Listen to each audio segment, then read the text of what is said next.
He blamed me for our money problems, while secretly funding his new family.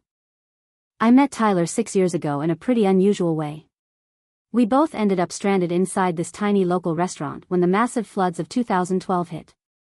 The streets were underwater, cell service was down, and for about 5 hours, we just played cards with some folks from the neighborhood to pass the time. Even though it should have been a nerve-wracking situation, it turned out to be kind of fun, and Tyler kept me laughing through the whole thing. Once the network finally kicked back in, we swapped Instagram handles, started dating about a month later, and 3 years down the road, we got married. Now, we've got our daughter Emily, who's 5 years old, and honestly, she's the brightest part of my world. She's a little whirlwind of energy, constantly dancing around, spinning in circles, and bouncing off the furniture no matter how many times I tell her to take it easy. A few months back, she came bursting through the door after school, chattering a mile a minute about her friend Sophia, who was taking dance lessons. She told me all about the real ballet shoes they got to wear and begged me to let her join too. I thought it sounded like a fantastic idea. Emily's got so much energy bottled up, I figured dance classes would be the perfect outlet for her. Later that evening, when I mentioned it to Tyler, his reaction caught me off guard. He barely looked up from his phone and let out this short, almost mocking laugh.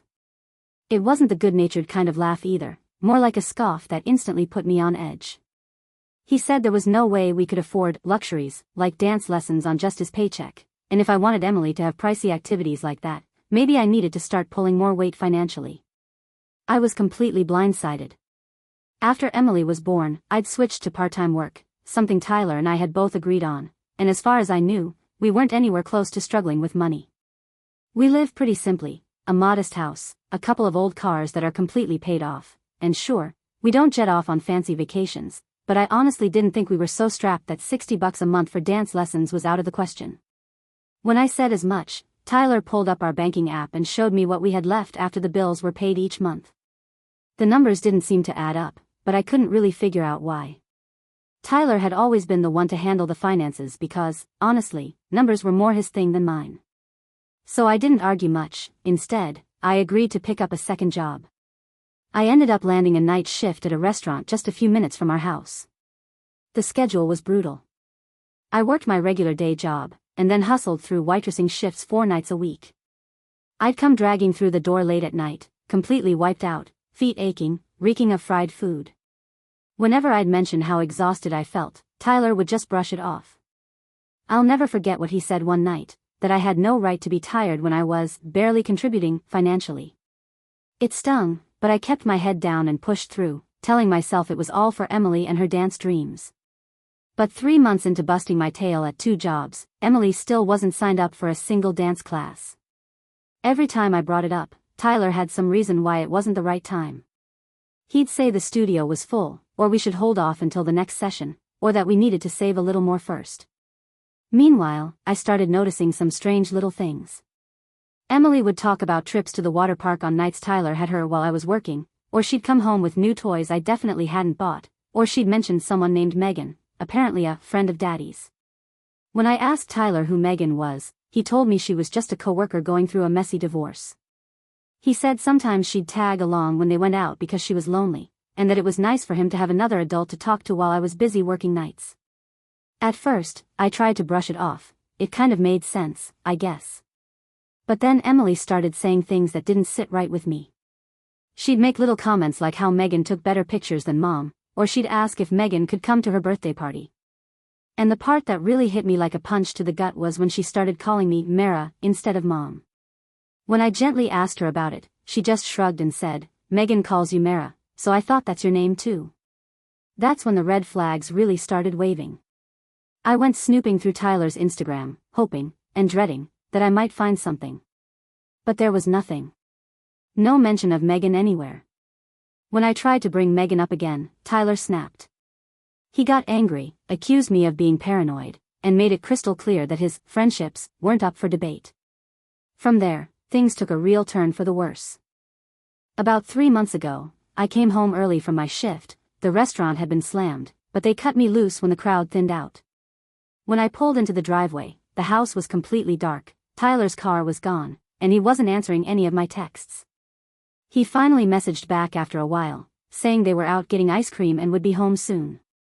When they eventually rolled in almost an hour later, Emily came bursting through the door wearing a brand new outfit I'd never seen before, bubbling over with excitement about some cartoon they just watched. It wasn't ice cream like he said, it was a movie. And the way he spoke about it made it obvious Megan was part of the outing. Later that night, after Emily had gone to bed, I decided to confront Tyler. I asked him straight up why he had lied about where they'd been. I wanted to know why Emily had brand new clothes when we kept claiming we couldn't scrape together the money for her dance lessons. And most of all, who exactly was this Megan supposed to be in our family? He just stared at me, cold and distant, a look I had never seen on his face before.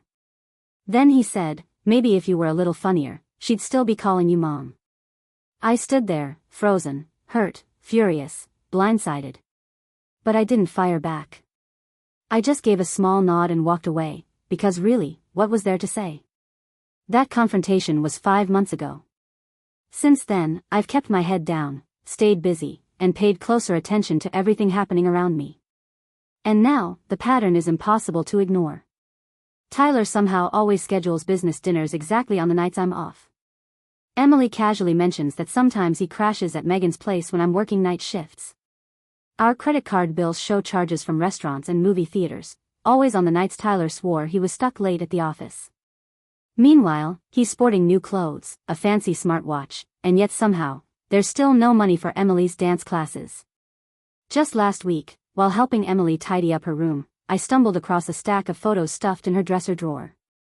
The pictures showed Emily, Tyler, and a woman I'd never seen before. They were at an amusement park, splashing around at a water park, and even posing at what looked like a Christmas party. Each photo had dates scribbled on the back. Turns out, this wasn't some new thing, it's been happening for over a year, even before I had to pick up a second job to make ends meet. This woman, Megan, I'm guessing, looked like she stepped straight out of an Instagram feed. Blonde hair, perfect smile, and that kind of casual but expensive outfit that looks effortless but probably costs more than I make in a week working the school cafeteria. One picture hit harder than the others, Emily dressed in a real dance costume, tutu and all. The date written on the back? Over a year ago. Right around the time Tyler was supposed to start taking her to dance classes, but told me they couldn't afford it anymore. She never breathed a word about it. I only pieced it together after Sophia casually brought it up again. So, let me get this straight, Tyler told me we were too broke to pay for Emily's dance lessons, pushed me into picking up a second job, all while secretly taking her to those very same lessons, with another woman, and dropping money left and right. Then yesterday morning, out of nowhere, Emily looked up from her cereal and asked me if Megan was going to be her new mommy someday.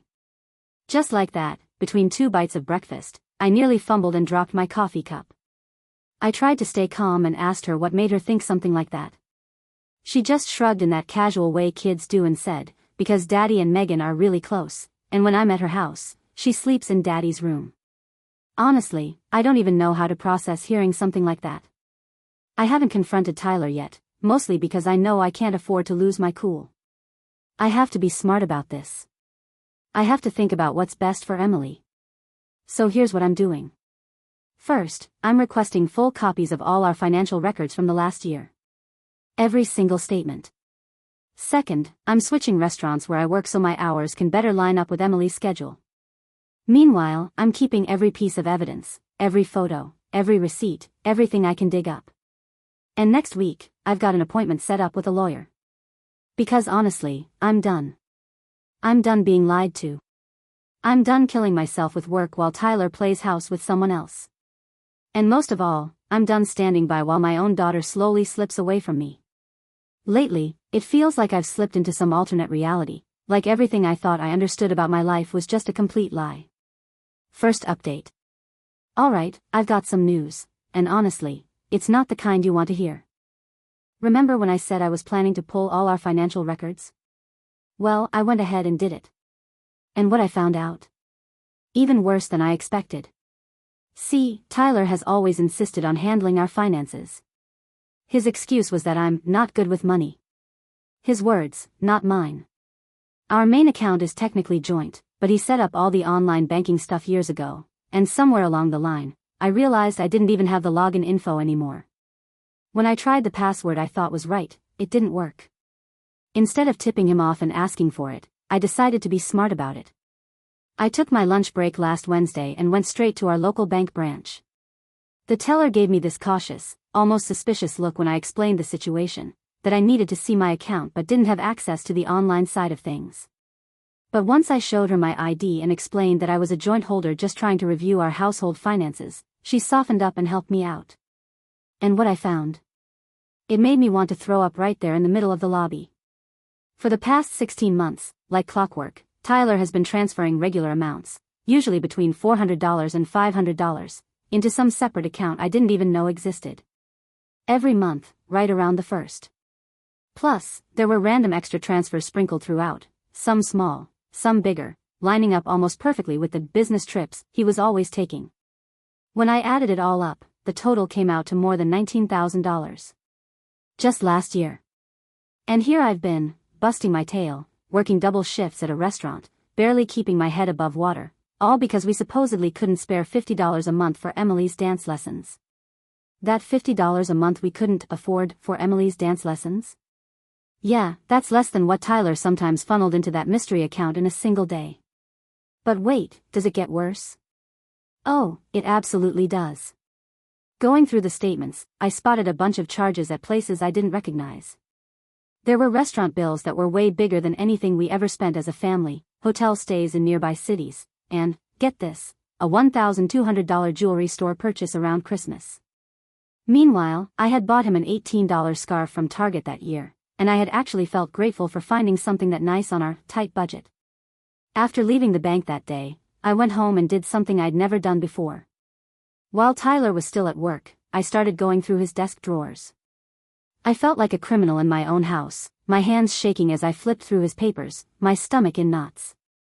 And what I found? It was even worse than I could have imagined.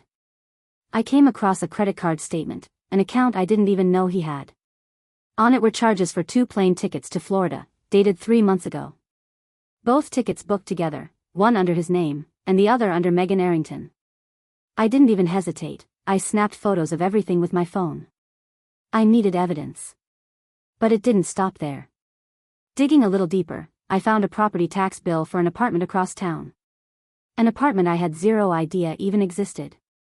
It wasn't listed under both our names, either, just Tyler's. Turns out, when I thought he was dropping Emily off at Megan's place on those nights I worked late, he wasn't. He was taking her to a whole other apartment he bought behind my back, almost a year ago. Edit. And that's when everything started to click. For months now, I've been running myself into the ground at the restaurant, pulling extra shifts just to scrounge up a few $100. All while Tyler was out there starting a whole other life with another woman. It wasn't even about the money. I used to believe Tyler pushed me into getting that second job because we were genuinely struggling, because maybe things were tighter than I realized. But now? Now I see it clearly for what it was. It was just a way to keep me out of the house, to keep me too busy and too worn out to notice what was really happening. If I'm gone every night, then Megan gets to do bedtime stories, flip pancakes in the morning, and slide right into the mom role like it's hers. That second job wasn't about keeping the lights on. It was about keeping me distracted. About making me forget. I spent the rest of that afternoon in this weird, almost numb kind of calm.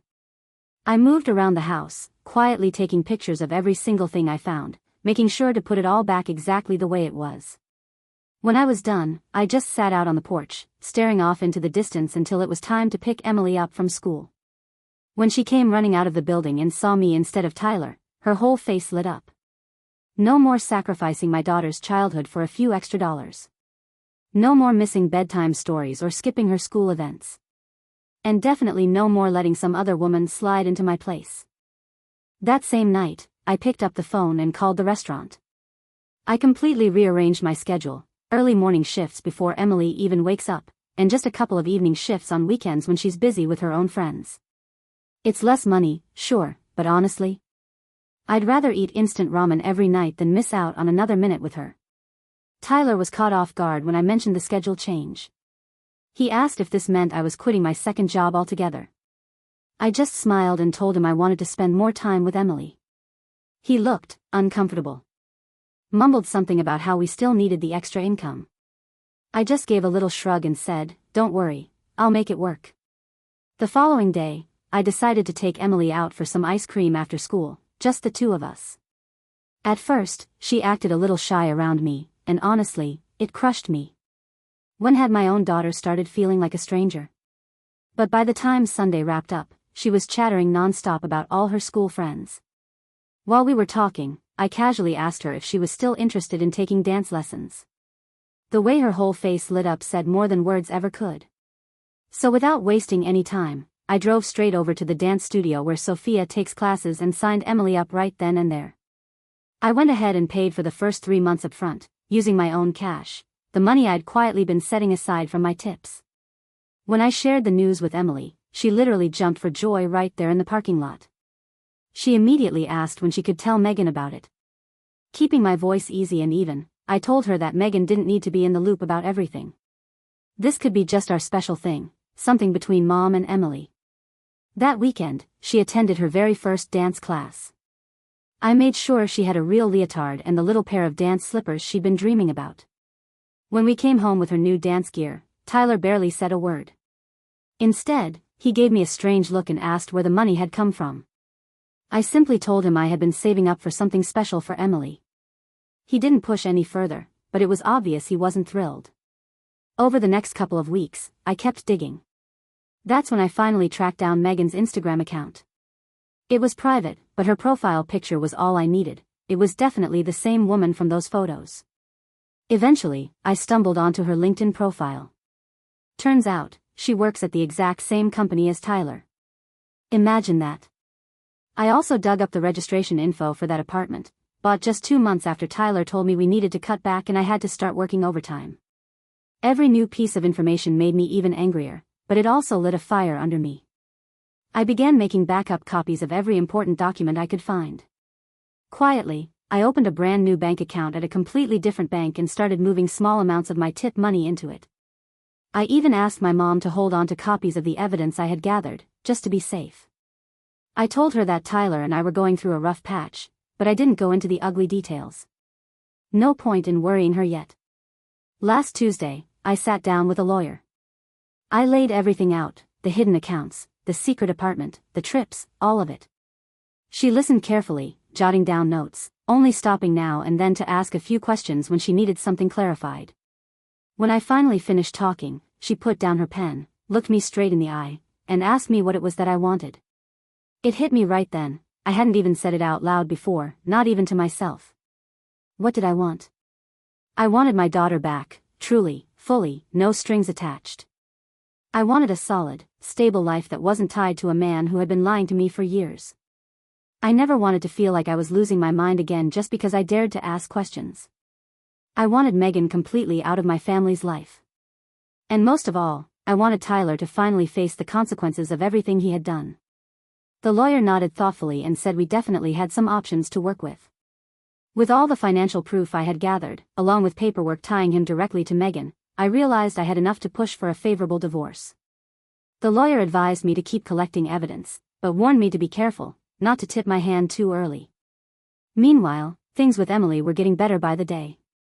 She absolutely loved her dance classes and, instead of repeating things Megan had taught her, she now asked me to practice with her at home. Just yesterday, she called me Mom again, for the first time in months. I had to make a quick excuse and slip off to the bathroom so she wouldn't catch me crying. Tyler, on the other hand, was starting to unravel. I noticed him checking his phone constantly, leaving the house earlier in the morning and coming home later at night. Yesterday, I overheard him out in the garden, speaking in that low, tight voice people use when they're arguing but trying not to be overheard. I caught bits and pieces, something about how he was under suspicion, that people were asking questions, and that he needed more time. I pretended not to hear a thing. But last night, everything shifted. Tyler came home from work looking jumpy. He paced the kitchen while I was chopping vegetables for dinner, glancing at his watch like he was waiting for a bomb to go off. Finally, he blurted out, asking when I was going to drop that ridiculous dance class, calling it a total waste of money. I didn't even glance up, I just kept slicing carrots, calm as ever. He snapped that Emily loved those classes and that I had already thrown away 3 months' worth of money. Then he slammed his palm down so hard on the counter that the dishes shook. I finally looked up, still holding the knife in my hand, and told him plain and simple, I had saved my tips. That money was mine, and I had every right to spend it on our daughter. His face twisted into something strange, like he was caught between being furious and terrified. Without saying another word, he stormed out of the house and slammed the door behind him. The noise must have scared Emily, because a minute later, she came running down the stairs, wide-eyed, asking where Daddy had gone. I just pulled Emily into a hug and told her that Daddy probably just needed a little fresh air. After that, it turned into a girls' night, just the two of us. We ordered pizza, painted our nails, and spent the evening practicing her dance routines right there in the living room. Tyler didn't come stumbling in until well after midnight. I made sure to pretend I was sound asleep. Then, this morning, I got a text from Tyler's mom, checking to see if we were still planning to come to their big birthday party next weekend. She said they were excited to see us, and casually mentioned that Tyler's dad couldn't wait to finally meet Tyler's friend Megan, who was apparently invited too. Yeah. Read that twice if you need to. His parents' birthday party, where Megan, his so-called friend, was not only invited but clearly already known to them. I texted back right away, all cheerful, saying of course we'd be there and that I was looking forward to meeting Megan myself. And yes, I saved a screenshot of that exchange immediately. After that, I called my lawyer. I had a feeling we just found the perfect setup to drop the whole truth.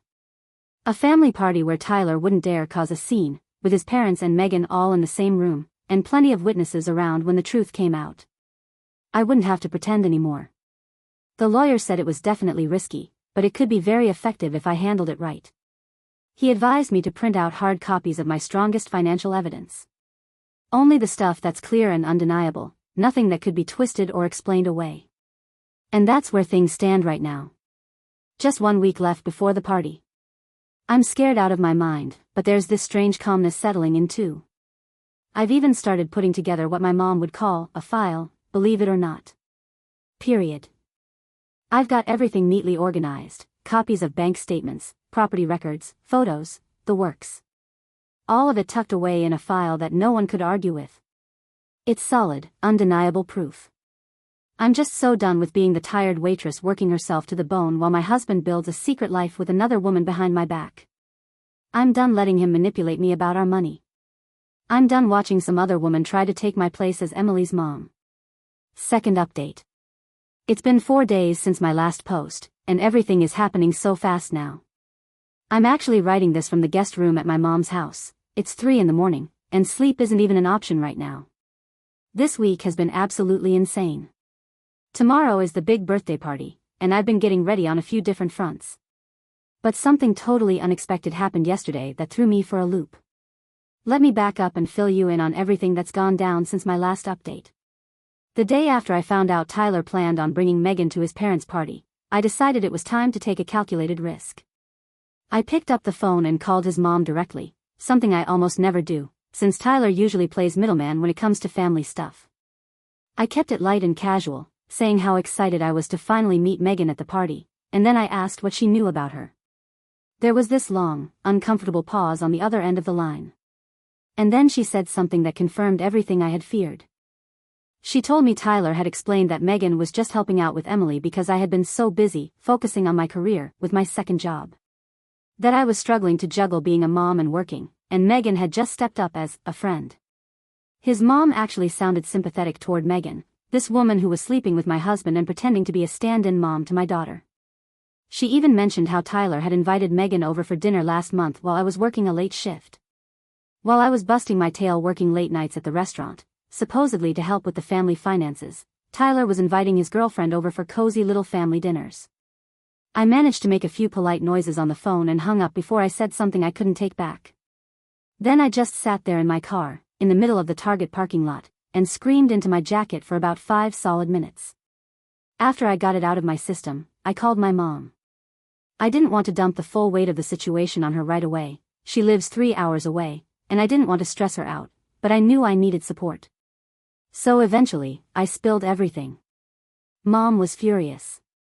Not just at Tyler, but at me too, for keeping her in the dark this long. We had one of those intense, emotional conversations where she kept insisting she'd hop in the car and come straight over, and I kept telling her I needed to handle this part on my own. In the end, we compromised. She agreed to come the day after the party to help look after Emily while I dealt with whatever fallout came next. Once I had her support lined up, I put my focus on 3 things. Strengthening my bond with Emily, wrapping up the last pieces of evidence I needed, and getting my head ready for the storm that was coming. With Emily, I went all in on dance class.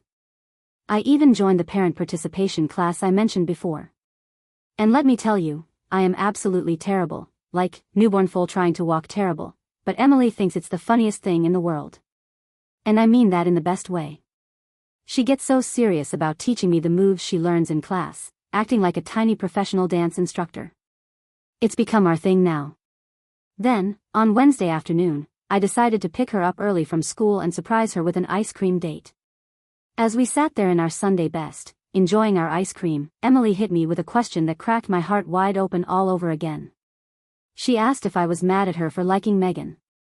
I had to take a deep breath and steady myself before answering. I told her there was absolutely no way I could ever be mad at her for caring about someone, anyone. I explained that all the messy, grown-up stuff going on between Daddy, Megan, and me wasn't her fault and wasn't something she ever needed to worry about. She looked relieved, but then she hit me with another bombshell. She asked if Megan was going to move in with them at the other house. I kept my voice steady and gently asked her what she meant by the other house. That's when she explained, in her sweet, matter-of-fact way, that Dad and Megan had a house where she sometimes stayed over. She told me all about her special pink bedroom there, filled with toys that wouldn't even fit at our place. She even had her own unicorn toothbrush over there.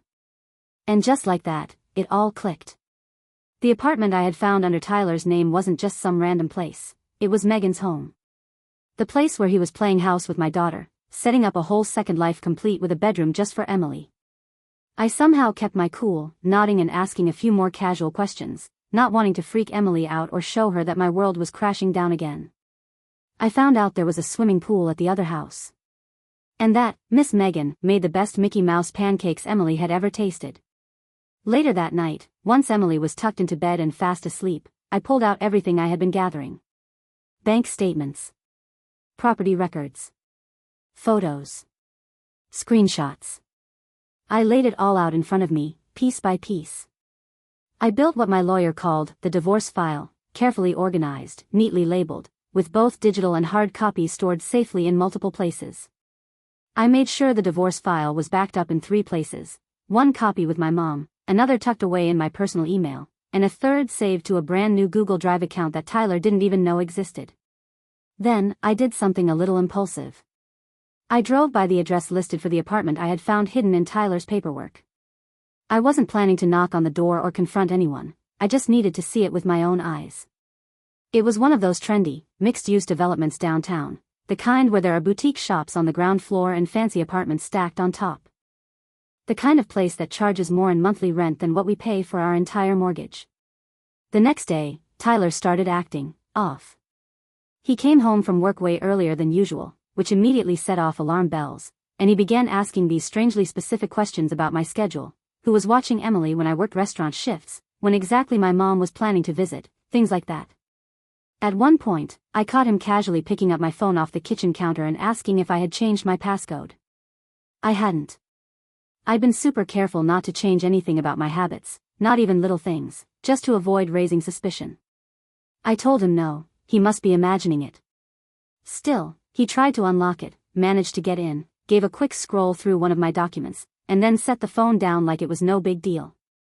That night, out of nowhere, Tyler said he thought we should have a talk about our relationship. This coming from a man who had spent our entire relationship dodging serious conversations like they were the plague. He started off by admitting things had been rough lately, but said he believed we could weather the storm together. I just smiled, nodded, and told him I'd think about it. Inside, I could feel the warning signs blaring. Something was definitely up. Maybe Megan had spotted me near the apartment. Maybe his mom had let something slip about our conversation. Or maybe Tyler had realized some of the financial papers were missing after I'd made copies and had rushed back to his office to check. Yesterday, Friday morning, I woke up to find Tyler already gone, which was odd for a regular weekday. His side of the bed looked untouched, like no one had even laid down there. Emily told me he'd left before she even got up. After dropping Emily off at school, I headed over to meet my lawyer one last time before the birthday party.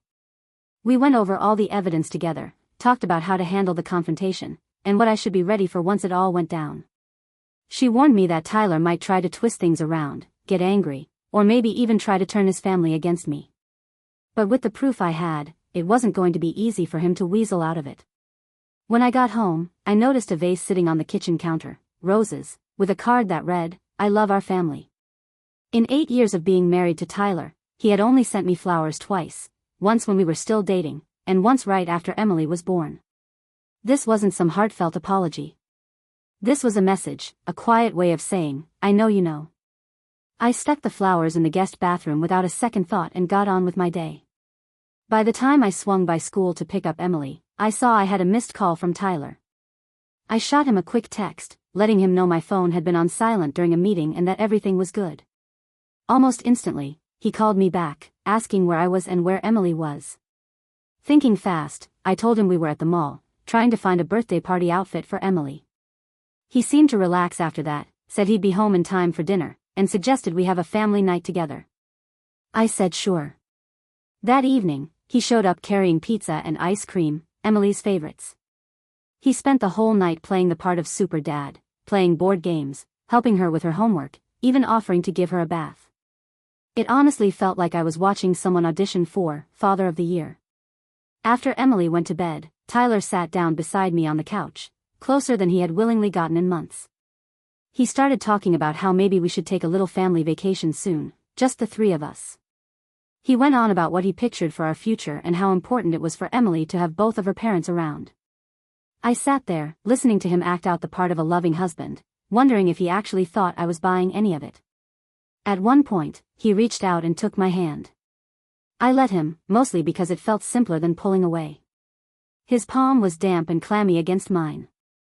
Then he asked if I still planned on going to his parents' birthday party tomorrow. I smiled and said, sure, why not? The wave of relief that crossed his face was almost funny. Then he casually dropped that his friend Megan probably wasn't going to make it after all, some kind of family emergency, he said. I just nodded and said, that's too bad. I was looking forward to meeting her. This morning, I woke up to find Tyler watching me sleep. When I opened my eyes, he quickly pretended he was just getting up. He asked if I wanted breakfast, suggested we could take Emily to the park before heading over to his parents' house later.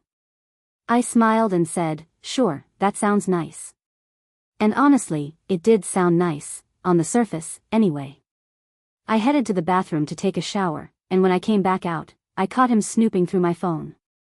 He didn't realize I was standing there, watching him from the hallway. I cleared my throat, and he just about jumped out of his skin, dropping my phone onto the couch like it had shocked him. That was the moment I knew I needed a backup plan. After breakfast, I told Tyler I needed to run out and grab a gift for his parents. Instead, I drove straight to my mom's place. I laid everything out for her, told her about the last few days, every sketchy detail, and asked if she could come back home with me today instead of waiting until tomorrow. She didn't even blink. Within 10 minutes, she had a bag packed, and we were headed back to my house. When we pulled into the driveway, there was Tyler, standing next to the Porsche, arms crossed, looking like he'd just seen a ghost when he spotted my mom riding shotgun. The next few hours felt like this weird, awkward dance, Tyler trying way too hard to charm my mom, while sneaking these panicked, confused looks at me whenever she wasn't paying attention.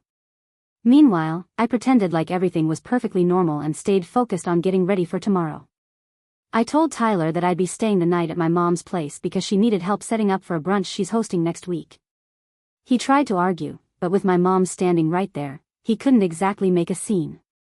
So here I am now, sitting at my mom's house, with my folder of evidence and a change of clothes for tomorrow's party. The birthday party kicks off at 4 p.m. sharp. Tyler's expecting me to meet him there. His parents are expecting both of us, and Emily too. My lawyer's ready to call me as soon as it's over.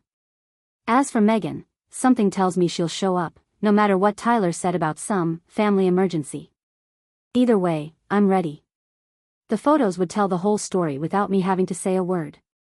I know that confronting him at his parents' birthday party might seem harsh to some people, but after months of being lied to, manipulated, and watching him try to edge me out of Emily's life, I'm done worrying about protecting his feelings, or his reputation. His parents deserve to know the truth about who their son really is. And I deserve to take back my dignity, on my own terms. Here's my last update. It's been 3 weeks since the birthday party. I've tried to sit down and write this so many times now. I'd start typing, then end up deleting everything because the words just didn't feel right. It's still hard to wrap my head around all of it, but I feel like I owe it to everyone who reached out with so much kindness. Thank you for that. Honestly, I read every single message, even when I didn't have the energy to reply. You all helped more than you know. The day itself didn't unfold the way I had pictured it. Mom and I pulled up with Emily a little after 4 p.m. Tyler was already outside, pacing the driveway like a man about to fall apart. He looked rough, unshaven, shirt wrinkled, hands twitching like he couldn't figure out what to do with himself. The second I stepped out of the car, he rushed toward me, calling out that we needed to talk. I didn't want Emily to witness any fighting, so I just told him I was going to say hi to his parents first and kept moving toward the house. He trailed after me, mumbling something under his breath that I couldn't quite catch. Inside, the house felt warm and familiar. The walls were lined with photos, 40 years of memories, all snapshots of his parents' life together. About 15, maybe 20 guests were scattered around the place, chatting over drinks and catching up. His mom came over quickly, scooped Emily up in a hug, and complimented her on her dress. Then she turned to me. She said she was happy I made it, mentioning that Tyler had told her I might get stuck at work.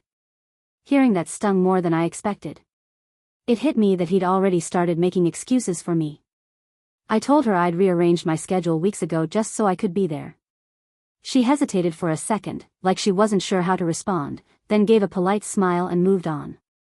Tucked under my arm was the file I had spent days pulling together. Bank records, photos, property paperwork, all of it.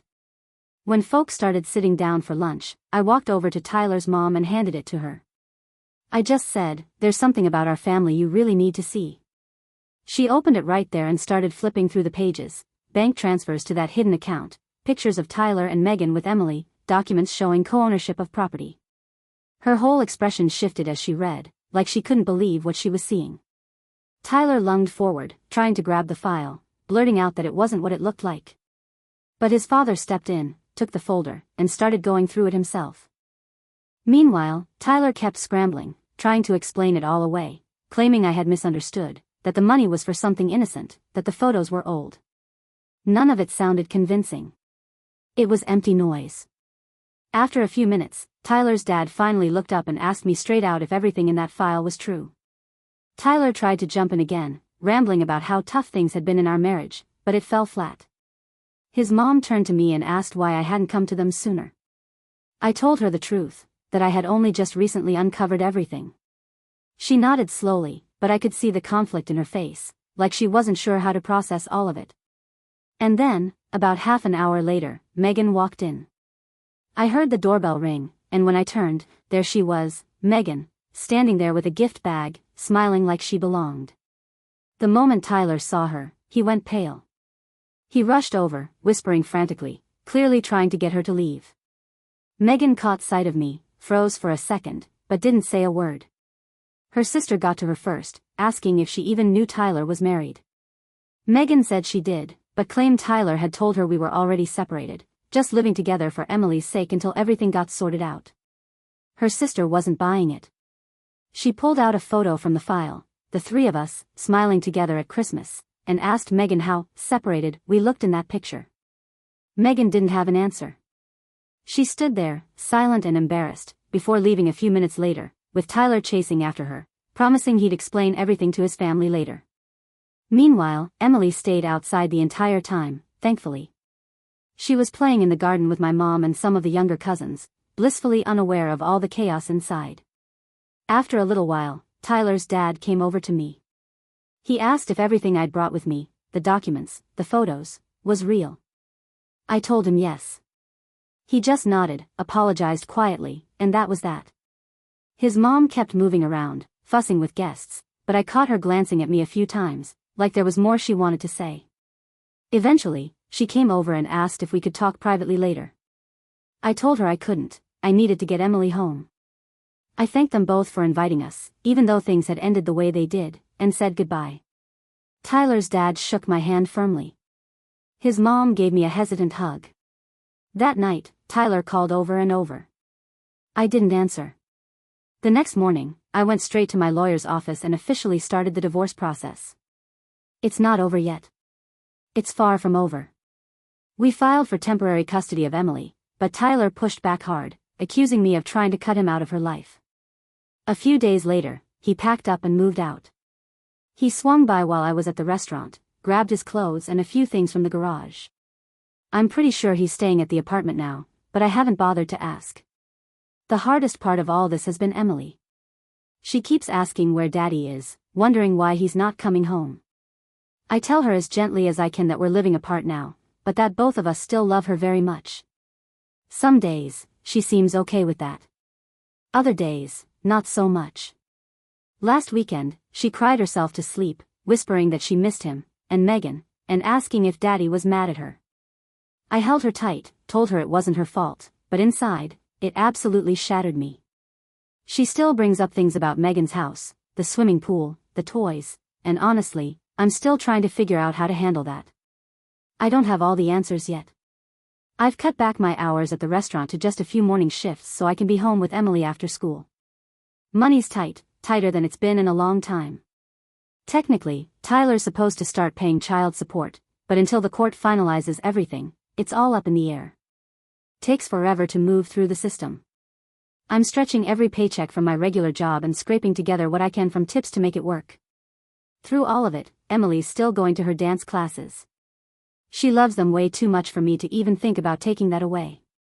And honestly, seeing her light up when she's dancing, it's what keeps me going right now. Tyler has shown up at the restaurant twice since that night. The first time, he stood over by the counter, looking like he hadn't gotten a wink of sleep, asking if we could sit down and talk. I told him I was in the middle of my shift and just kept moving. When he wouldn't take the hint and leave, my manager had to step in and ask him to go. The second time, he didn't even come inside. He just hung around outside, waiting until my shift was over. When I walked out, he told me he realized he messed up and wanted a chance to fix things. I told him I couldn't keep doing this back and forth and walked away.